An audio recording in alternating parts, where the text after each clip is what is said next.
Bonjour. Alors je suis ici avec Monsieur Carburologue. Ouais, Anthony, de mon prénom.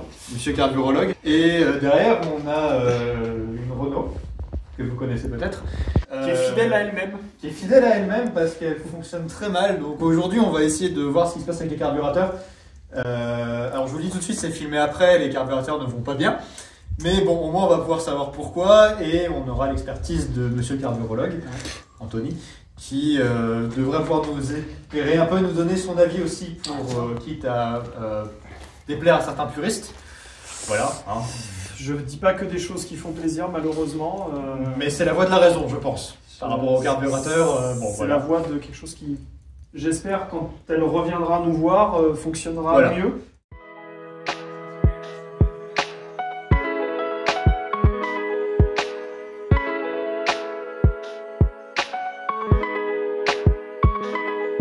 Bon, cependant, avant d'en arriver là, on va reprendre là où on a arrêté la dernière vidéo.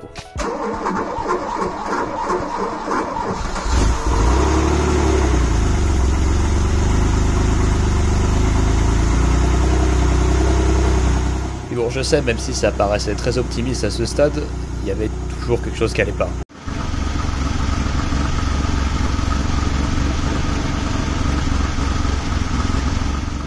On l'entend, le véhicule tourne comme une patate, j'ai des ratés, et le pire c'est que j'ai des gros à-coups à bas régime. Et après avoir passé des heures à jouer avec les vis de richesse et de ralenti, je me suis dit, bon, peut-être que c'était un problème d'allumage. En commençant à inspecter l'allumage qui était supposément complètement neuf, je me suis rendu compte que ma tête de Delco avait perdu son charbon au centre. Et mieux que ça, après que l'un des nouveaux câbles me reste dans la main en essayant de le démonter, je me suis dit que j'allais tout remonter à l'origine. Je me suis rendu compte qu'en fait, et bah regardez, sur la tête de distributeur, vous voyez, on a des chiffres qui correspondent aux chiffres sur la culasse, ce qui permet de facilement brancher l'allumage sans se tromper. Et ce que je me suis rendu compte par rapport à l'ancienne tête, vous pouvez voir le charbon manquant, c'est que j'ai transféré les câbles quand je les ai changés, mais ils n'étaient pas à la bonne position. Tout était décalé d'à peu près un tour. En regardant des images sur internet, mon distributeur n'est pas dans la bonne position.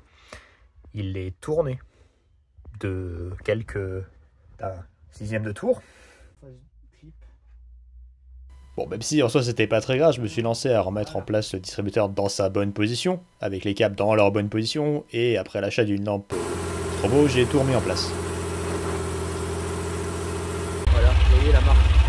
Je verrai rien pour le moment avec le téléphone, mais moi je vois en fait avec le stroboscope quand est-ce que mon trait apparaît. Vous le voyez pas à cause de la fréquence du téléphone. Et bon, même après avoir fait tout ça et avoir payé 25 € pour mettre un petit cache qui servait probablement à rien, bah, le véhicule tournait toujours pas bien. Donc là, j'ai un peu jeté l'éponge. Et c'est là que j'ai décidé de faire un post d'appel à l'aide sur Facebook et que je suis tombé sur Anthony de Limoges qui est spécialisé dans tout ce qui est préparation auto et carburation. Et il m'a gentiment proposé son aide. Cela dit, sous réserve que je puisse me rendre sur Limoges. C'est plus de 2 heures de route de chez moi, dans l'Alpine.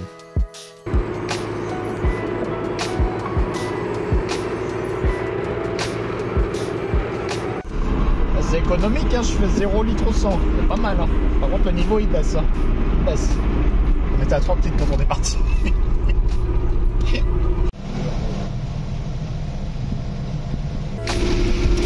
peur. On va mourir, mec. Mais non.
filme pas mal hein, dans le noir, hein, franchement.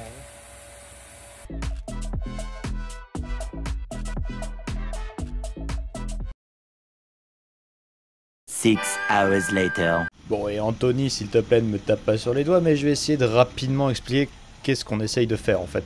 Avec la sonde lambda qui est directement installée à l'arrière de l'échappement, on obtient des pourcentages d'oxygène, il me semble, à corriger, qui ici varient en fait de 0 à 20, donc la butée de la sonde, et un moteur bien réglé, normalement, devrait tourner entre 0,9 et 1, en fonction des saisons. Moi, j'étais à 1,47. Ce qui veut dire que le véhicule tournait extrêmement pauvre. Plus on va monter, plus le véhicule va être pauvre, plus on va descendre, plus le véhicule va être riche. Et ce qu'on en a conclu, c'est comme vous vous souvenez, mon 35 était extrêmement déformé. En fait, il est tellement déformé que comme je m'en doutais un petit peu, les trous des papillons sont ovalisés et laissent passer trop d'air.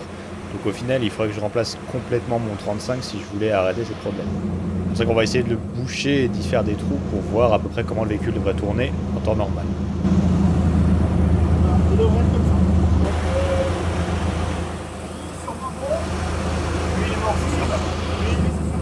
Alors en fait, attends. Mais tu vois, le problème c'est que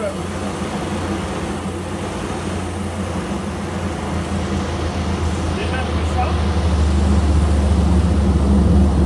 Là je commence à comprendre. En fait là j'ai dépassé le rapport stoichiométrique. Donc là, au lieu d'avoir de l'essence en trop, j'ai de l'oxygène en trop. Je brûle pas tout. Et ça c'est vachement haut. Là ça craint pas, on est au ralenti. Mais dans l'idée, là c'est pas bon. Quand je vais finir de tout découvrir, on va remonter encore plus haut. Globalement, ce que tu me dis, c'est que c'est aussi un miracle qu'elle tourne dans l'état où elle est en fait. Un miracle, non, parce que j'ai du pire. À ta place, je tiendrai pas de temps. Non, tu rentres chez toi tranquille. Ok, très bien. Et voilà, on va finir tout enlever. Normalement, on devrait remonter vers 1,40, quelque chose.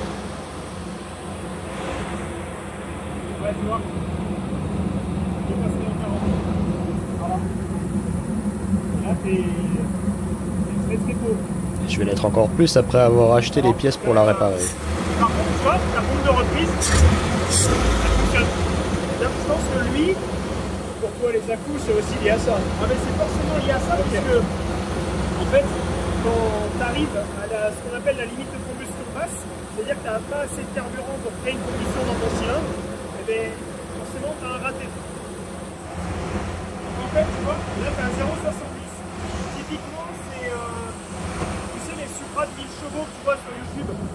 C'est les régimes que tu utilises, donc il y a plein de régimes et t'as le pied dedans. Et en fait, toi, sur un carbu, la saison et la météo de manière générale, tu vas chercher à être sur à casser de la marche, donc quand il fait plus chaud ou plus froid. Donc il faut savoir que l'air, la densité varie de 2,5% par tranche de 10 degrés Celsius. Et donc l'air en fait va varier, et après il y a aussi la température ambiante du moteur. Par exemple, il y a des voitures où le carburateur est juste au-dessus du collecteur d'échappement. Les variations entre froid et chaud, c'est énorme. Alors qu'une voiture comme ça où tu as un V, l'échappement sur son côté, tu as de la chaleur. Et tu n'en as pas tant que ça. Là tu vois, le carbu est déformé, donc on fera pas mieux. Et si on lui remonte de l'air, en fait, là on va le faire remonter. Pour la température qu'il fait aujourd'hui, on va dire, en admettant qu'on soit dans un monde parfait où elle fonctionne, moi je vais vouloir la mettre à 0,90, entre 0,90 et 0,95. En fait,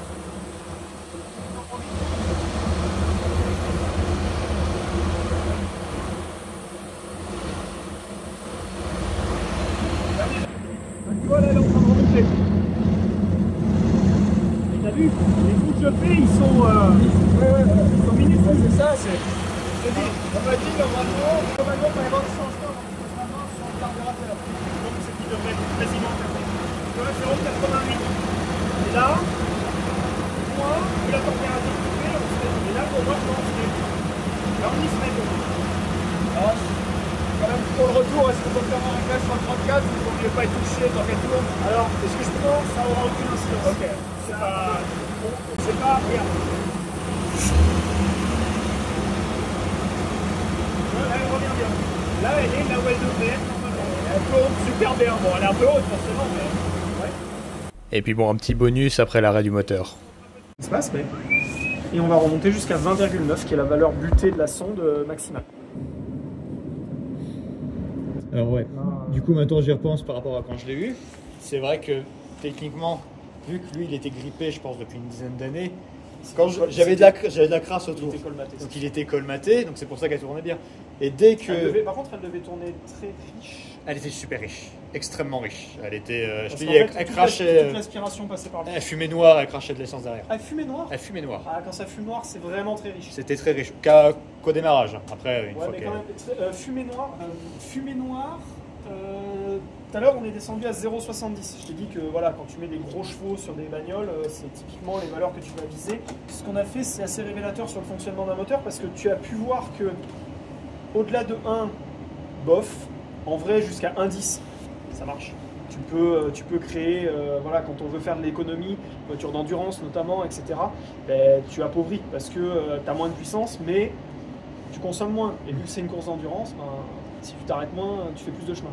Et en fait, on va partir de, en gros, de 1,10 jusqu'à 0,75 parce que c'est le gros de ce qu'on voit.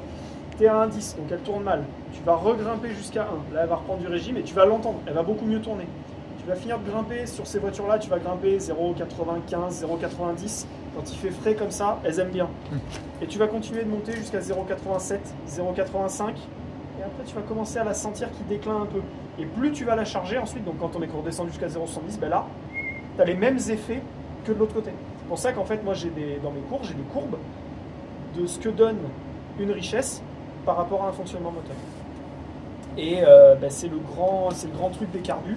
Et aussi d'arriver à viser, tu vois, d'être capable de se dire aujourd'hui il fait telle température, donc j'aimerais qu'elle soit dans telle zone. Le cas typique, c'est le mec qui a la 205 Rallye et qui te dit putain, elle est bien cette bagnole, mais il faut la régler une fois en été, une fois à l'automne, une fois en hiver, et je passe ma vie à ça. Et c'est parce qu'en fait, au départ, le gars, il n'a pas réussi à trouver le bon réglage qui va faire que la voiture va fonctionner tout le temps. Et alors ça marche avec les changements d'altitude, ça marche avec l'humidité. Les carbus sont sensibles à l'humidité. Et des fois, c'est rigolo, quoi. Tu trouves des résultats, tu te dis, bon, ben ouais, il ne savait pas, quoi. Et moi, c'est des trucs que j'adore, j'en fais pas mal quand même, mais ben, souvent, ouais, tu tombes sur des choses comme ça parce que, ouais, il faut y mettre un coup de tournevis. Ben non, le carburateur, il a 40 ans et si ça se trouve, il est juste mort, quoi. Et, comme lui, par exemple. Oui, voilà, lui, c'est un bon et un mauvais exemple parce que ça arrive quand même à fonctionner. Mais il y a des voitures, moi, j'ai fait le plus courant, c'est le 2.2 de chez Volkswagen. J'ai des gens qui m'en chantent les louanges en me disant mais non, c'est très bien, tu sais, Volkswagen, s'ils ont fait ça. J'en ai eu beaucoup, hein, des Golf, j'en ai eu la dose, et à chaque fois, c'est le même schéma en fait. Ça marchait très bien à l'époque. Il y a les systèmes de dépollution, le départ à froid en capsule de cire, là, voilà. Toutes ces choses-là, et arrivé aujourd'hui, ben non, tu achètes un Weber, c'est des DMTL maintenant, c'est les 32-34, tu le mets, tu le règles, c'est fini, tu n'y touches plus. Il faut juste, quand tu le règles, savoir ce que tu fais et pas avoir peur de changer des gicleurs. Parce qu'on a des voitures, encore une fois, qui ont 30 ans, elles n'ont pas eu toute la même vie, donc il y en a qui ne vont pas réclamer la même chose que d'autres. Mais dans le gros de l'idée... Ce qui m'inquiète un peu, c'est bon, elle a tourné comme ça depuis un moment, est-ce que j'ai fait des dégâts? Alors je sais pas si tu as vu sur les vidéos la calamine qu'il y avait quand même sur les soupapes et tout, elle était... J'en ai sorti des bien plus moches. Donc, là, non, tu rentres tranquillement, voilà, tu te trouves une pipe de R30, le carbu, ouais. tu fais Alors la pipe de R30, c'est vendu par un club. C'est écrit qu'il n'y en a plus qu'une en stock depuis un mois. Je pense que je vais la commander dès que je le recette. Ouais, ça va être réglé. Et puis après, et le carburateur, moi je prendrai mon temps. Peut-être que je peux payer en plusieurs fois sans frais aussi pour. Chez les Anglais, je ne crois pas. Ah, okay. Mais bon, au pire, je vais regarder. Tu attends un petit peu, tu fais un réglage. Alors, j'espère quand elle reviendra nous voir, fonctionnera mieux, qu'on pourra faire ce qu'on voulait sur le banc au départ. Oui, puisque là, c'était. Donc voilà, vous avez vu à peu près tout, mais on va pas se quitter là-dessus parce qu'on a un monsieur ici, qui est l'ami de monsieur carburologue, qui a un véhicule aussi plutôt sympathique et on va pouvoir quand même voir un petit passage au banc, voir ce que ça donne, au moins qu'on puisse utiliser un peu la dynamo, quoi. Ouais, qu'on puisse le faire fonctionner, voir ce que ça donne. Je pense que ce sera intéressant. Comment fonctionne un banc de puissance pour ceux qui ne savent pas forcément et les résultats d'une prépa qui pour l'instant a été réglée comme ça. Et on va avoir des vrais chiffres par rapport à la puissance d'origine. Donc voilà, maintenant c'est le tour de cette petite Polo Derby de 1980 qui a été préparée avec deux gros Weber.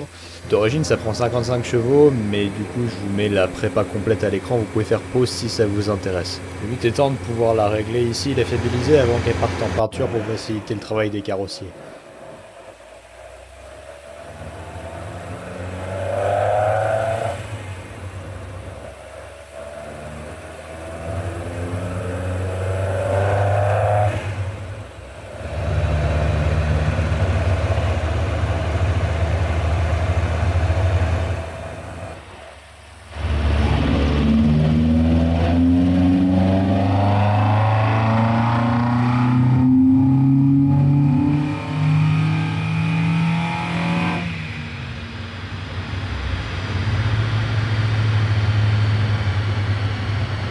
Bon, déjà après un premier passage qui a été raccourci, à l'écran vous avez les valeurs sans la rectification, donc des pertes dans le train roulant. Le véhicule sort pas loin de 80 chevaux à 4600 tours par minute. Sachant que d'origine elle en sort que 55, sachant qu'elle prend 7000 tours par minute. Même sans ça on voit que le couple est à 125 Nm, alors que d'origine il devrait être autour des 88, donc bon voilà, le gain est impressionnant. Cependant on voit qu'elle sature autour de 5000 tours par minute, ce qui est sûrement lié au fait qu'elle n'a pas d'avance actuellement.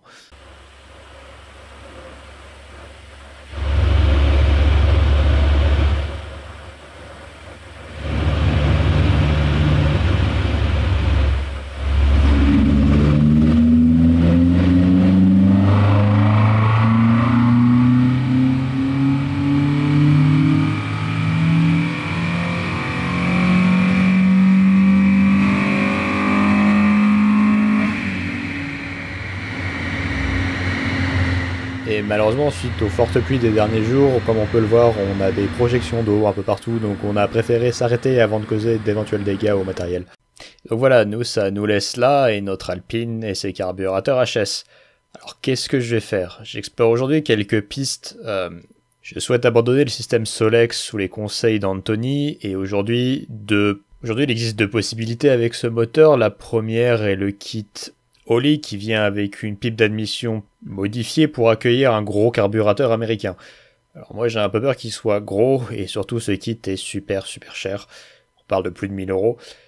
L'alternative pour laquelle je pense partir, c'est le montage d'une pipe de Renault 30 et d'un Weber 38 DGAS, similaire à ce qui était monté à l'origine sur la Renault 30.